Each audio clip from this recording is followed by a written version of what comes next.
The House of Representatives says it would set up an ad hoc committee to urgently commence probe into an alleged incessant breach of the Procurement Act by the National Primary Healthcare Development Agency.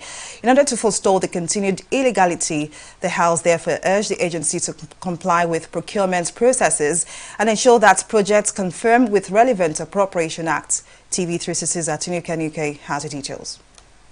The resolution to look into the books of National Primary Healthcare Development Agency was sequel to a motion raised at plenary by Rotimi Agunsoye, member representing Koshofe Federal Constituency of Lagos State. In the motion, Agunsoye reminded lawmakers that certain capital projects to be cited in the several federal constituencies across the country were voted for and passed in favor of the National Primary Healthcare Development Agency in the 2020 Appropriation Act. The lawmaker said the agency had since concluded their procurement processes in companies they seemed fit for the execution without following due process.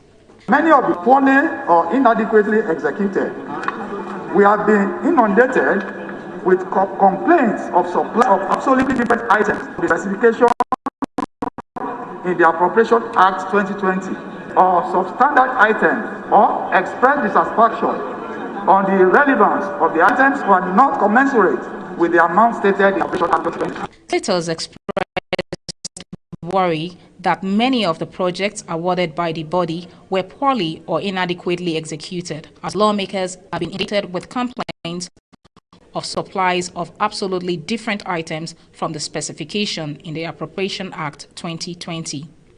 This proposal is actually the most egalitarian thing to do, because otherwise the said item 34 actually empowers this National Assembly to stipulate different minimum wages for different parts of the country. It empowers the National Assembly to prescribe a minimum wage for the Federation or any part thereof.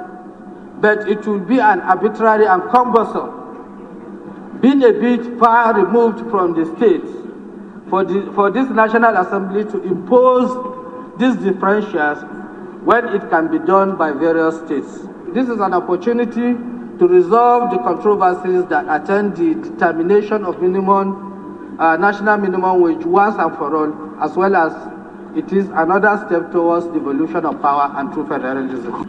This should not be allowed to pass through, Mr. Speaker. One, we should be abdicating from our responsibility as stipulated in the Constitution. There were also complaints of fake or substandard items in the supplies for the projects, which are not commensurate with the amount stated in the Appropriation Act 2020.